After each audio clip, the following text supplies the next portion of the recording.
নমস্কাৰ কৃষক বন্ধুসকল, আমাৰ এই আসাম AgriFarm চেনেললৈ আপোনালোকক সকলোকে স্বাগতম জনাইছোঁ।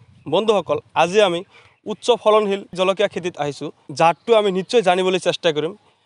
তাৰ কাৰণে খেতিয়কজনে নিজে আমাৰ লগত উপস্থিত আছে। কেনেকৈ কি পদ্ধতিত এই জলকীয়া খেতিটো কৰিছে, এই সকলো বস্তু জানিবলৈ চেষ্টা কৰিম। আশা কৰিছোঁ আপোনালোকৰ সকলোৰে ভিডিঅ'টো ভাল লাগিব, আৰু যদি ভাল লাগে নিশ্চয় লাইক কমেণ্ট শ্বেয়াৰ কৰিব, আৰু যদি আমাৰ চেনেলটো এতিয়ালৈকে ছাবস্ক্ৰাইব কৰা নাই ছাবস্ক্ৰাইব কৰি বেল আইকনটো বজাই দিব, যাতে আমাৰ নেক্সট ভিডিঅ' অহাৰ লগে লগে আপোনালোকে চাব পাৰে। দাদা ভালে আছে? ভালে আছোঁ। প্ৰথমতে আপোনাৰ পৰিচয়টো জনাব। মোৰ নাম মোহাম্মদ শহীদ আলী, মোৰ গাঁৱৰ নাম 2 নম্বৰ দেউতাৰী, ডিষ্ট্ৰিক্টটো বঙাইগাঁও ডিষ্ট্ৰিক্ট। দাদা আপুনি এই জলকীয়া খেতিটো নিজে কৰিছে নেকি? নিজে কৰিছোঁ। ইয়াত কিমানখিনি মাটি আছে? 3 কাটা মাটি আছে। জলকীয়া খেতিটোত যথেষ্ট পৰিমাণৰ জলকীয়া দেখা পাই আছোঁ, আপোনালোকে চাব পাৰিছে ইয়াত বহুত জলকীয়া আছে। তো এই জলকীয়া খেতিটো কোন জাতৰ হয়? সূৰ্যমুখী। সূৰ্যমুখী জলকীয়া। দাদা আমি ইয়াত চাব পাৰিছোঁ যে ইয়াত জলকীয়া খেতি কৰিছে, আৰু ইয়াত প্ৰত্যেকটা লাইনতে আমি দেখা পাই আছোঁ যে মাল্টিন পেপাৰ ইউজ কৰিছে। আপুনি যে ইয়াত মাল্টিন পেপাৰ ইউজ কৰিছে, ইয়াত কিমান টকা খৰচ গৈছে আপোনাৰ? 2,500 টকা লৈ আহিছোঁ মই মাল্টিন পেপাৰ। তো বন্ধুসকল, আপোনালোকে চাব পাৰিলে যে ইয়াত যিহেতু 3 কাটা মাটি আছে, আৰু ইয়াত কিমান 2,500 টকাৰ মাল্টিন পেপাৰ ইউজ কৰিছে। দাদা আপোনাৰ মতে মাল্টিন পেপাৰ দি ইউজ কৰি এই খেতিটো কৰিলে কেনেকুৱা সুবিধা হয় বুলি আপুনি ভাবিছে, অলপ ক'ব নেকি? সুবিধা মানে এইটোৱে, মাল্টিং পেপাৰ দি কৰিলে খেতিত ঘাঁহটো নহয়। ঘাঁহ নহয়? ঘাঁহটো নহয়, আৰু এই জ্বালাটো ভাল হয়, গাছটো উচ্চতো হয়, ফলনটো বেছি হয়। এৰে মোটামুটি 4.5 কুইণ্টেলমান হ'ব। আধা উঠাইছোঁ, 2 কুইণ্টেল 20 কেজিমান উঠাইছোঁ, আৰু আধা আছে। এতিয়াও ভাবি আছোঁ এনেকুৱাও 2 কুইণ্টেল উঠিব, 4 কুইণ্টেলমান হ'ব। আৰু এই জলকীয়া খেতিটো কৰাৰ কাৰণে কেনেধৰণৰ মাটি হ'লে বেছি ভাল হয়? ওখ মাটি হ'লে ভাল হয়। ওখ মাটি হ'লে ভাল হয়, মানে এইটো পানী যাতে নাথাকে। পানী থাকিলেতো যিমানে মাল্টিং পেপাৰ ব্যৱহাৰ কৰক জলকীয়াটো বেয়া হ'ব। আপুনি এই খেতিটো কি মাহত কৰিছে? মাৰ্চ মাহত। আৰু কেনেকৈ এই মাটিটো প্ৰস্তুত কৰি লৈছে? মানে খেতিত আগত গোবৰ দিছোঁ 2 ঠেলামান, পিছত ৰাসায়নিক দিছোঁ, ইউৰিয়া, চুপাৰ, DAP, এইগিলা যিমান লাগে আৰু কেলছিয়াম, মেগনেছিয়াম যা লাগে আৰু দিছোঁ। দি কিনে ভালকৈ হাল বাইছোঁ ট্ৰেক্টৰেদি। হাল বাই কিনে পিছত কামলা লৈয়ে মই মাটি চপাই গৈছোঁ। মানে মাটি চপাই গৈছে এনেকৈ? মাটি চপাই গৈছোঁ। চপাই যাই কিনে মাল্টিং পেপাৰ দি মই ঢাকি ৰাখিছোঁ।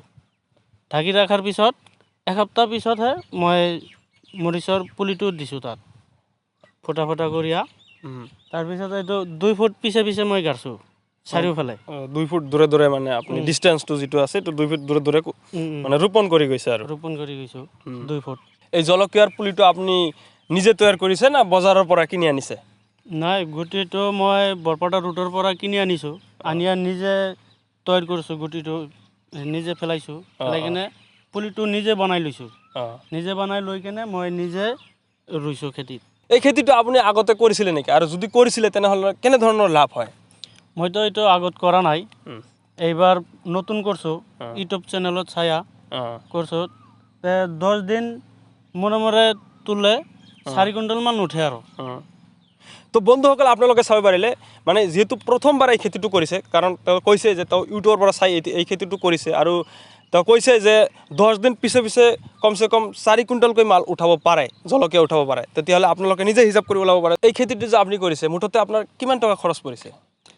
এইটো খৰচ মাল্টিং পেপাৰ লৈয়া, হাল তাল বয়া, আৰু কামলা দি মাটিও চপাইছোঁ, আৰু পুলি লৈয়া মই নিজেও খাটনি কৰিছোঁ। এইটো বাদ দিয়াও তথাপিও 20,000 টকামান গৈছে। আৰু 20,000 টকা খৰচ। যে তেনেকুৱা ধৰণৰ কিবা বেমাৰ আজাৰ হয় নেকি এই খেতিটোত? যদি হয় তেনেহ'লে আপুনি কি ঔষধ পাতি ব্যৱহাৰ কৰে? ঔষধ পাতি কুকুৰা লাগে। কুকুৰা লগাৰ পিছত মই উইচ আৰু একটাৰাটো মাৰছোঁ।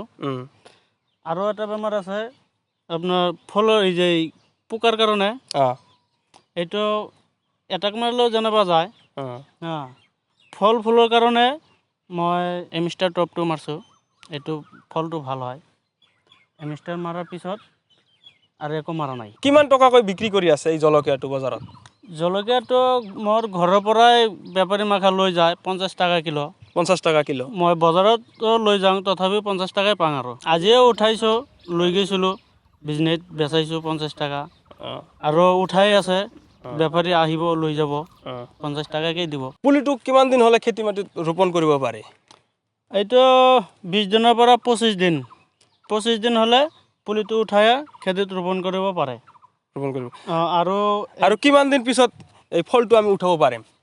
এইটো 45 পৰা 50 দিনৰ পিছতে ফলটো উঠাব পাৰে। এই খেতিটো যদি কোনোবাই কৰিব বিচাৰে আপোনাৰ মতে কিমান টকা উপাৰ্জন কৰিব পাৰিব বুলি আপুনি ভাবে? মই যিখিনি কৰিছোঁ মই যিখিনি পইচা পাইছোঁ এনেকা পইচা যদি পাই থাকোঁ মোটামুটি 2 পৰা 2.5 লাখ টাকা পাম। যদি খেতিত বানপানী নুঠে পানীৰতো সমস্যাটো এইটো বৰ্তমান কম আছে কম থাকাতেও মোটামুটি 2 পৰা 2.5 লাখ টাকা ইনকাম কৰিব পাৰিম। তেনেহ'লে 1 বিঘা খেতি যদি কোনোবাই কৰে আপুনিতো 1 বিঘাৰ যিটো কম কৰিছে তেন্তে 1 বিঘা যদি কোনোবাই খেতি কৰিব আছে তেনেহ'লে তেওঁ কিমান টকা ইনকাম কৰিব বুলি ভাবে আপুনি? সি বহুত পাব মেক্সিমাম 4 লাখ টাকা কমন। 4 লাখ টাকা কমন। 1 বিঘাত 4 লাখ টাকা পাব সি নিশ্চিত। তো বন্ধুসকল খেতিয়কজনে কোৱা মতে ইয়াত প্ৰায় 3 কাটা মাটি আছে আৰু 3 ভাগৰ 2 ভাগে মানে মাল্টিপ্লায়াৰ ইউজ কৰিছে আৰু যিমানখিনি ইউজ কৰা নাই ইউজ কৰাখিনি খেতিটো কেনেকুৱা আৰু ইউজ যিখিনি কৰা নাই সেই খেতিটো কেনেকুৱা আৰু ইয়াত ফলন কেনেকুৱা লাগিছে আপোনালোকে চাব পাৰিছে আৰু সেই খেতিটোত কেনেকুৱা লাগিছে আমি গোটেইখিনি আপোনালোকক লাইভ প্ৰুফ দেখুৱাম বুলি আপুনি চাই থাকক। আমি এইখিনি প্ৰায় চালোঁ যে এই মাল্টিপ্লায়াৰ যিখিনি ইউজ কৰিছে এইখিনি প্ৰায় ভালেই হৈছে আৰু গছবিলাক ডাঙৰ ডাঙৰ দেখা পাই আছোঁ আৰু ইফালে আমি চাব গ'লে চাব পাৰিছে আমি যদি নৰ্মেলি এনেকৈ যদি আমি এই সূৰ্যমুখী জলকীয়া খেতিটো কৰিব বিচাৰোঁ তেনেহ'লে এনেধৰণৰ হ'ব। আমি যদি নৰ্মেলি কৰোঁ এনেকুৱা হয় মানে গছৰ মানে ইমান গছবিলাক ইমান সুবিধাৰ নহয় আৰু চাব পাৰিছে যথেষ্ট মানে বেছি এটা সুবিধাৰ নহয় আৰু যদি আমি মাল্টিপ্লায়াৰ ইউজ কৰোঁ তেনেহ'লে আপোনালোকে চাব পাৰিছে কিমান ভাল হৈছে সেই খেতিটো।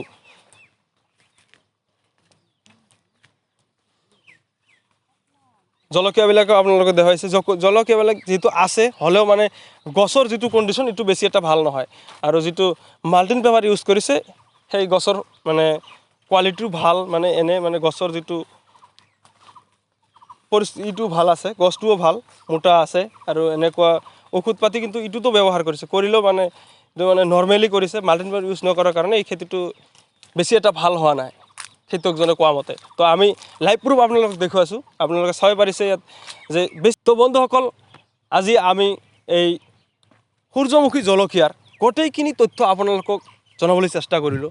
আশা কৰিছোঁ আপোনালোকৰ সকলোৰে ভিডিঅ'টো ভাল লাগিছে আৰু 1 বিঘা মাটিৰ পৰা প্ৰায় আপুনি শুনা পালে যে খেতিয়কজনে কোৱা মতে প্ৰায় নিশ্চিতভাৱে কোৱা মতে যে 4 লাখ টকা কমন আপুনি যদি এই পদ্ধতিত খেতিটো কৰিব পাৰে যে মাল্টিপ্লায়াৰ ইউজ কৰিব লাগিব এনেকৈ শাৰী পাতিব লাগিব এনেকৈ মানে যে 2 ফুট পিছে পিছে আমাক গছটো ৰোপণ কৰিব লাগিব এনেকুৱা পদ্ধতিত যদি আমি এই খেতিটো কৰিব পাৰোঁ বৈজ্ঞানিক পদ্ধতিত তেনেহ'লে আমি নিশ্চিতভাৱে ক'ব পাৰোঁ যে আপুনি বিঘা প্ৰতি 4 লাখ টকা নিশ্চিতভাৱে উপাৰ্জন কৰিব পাৰিব।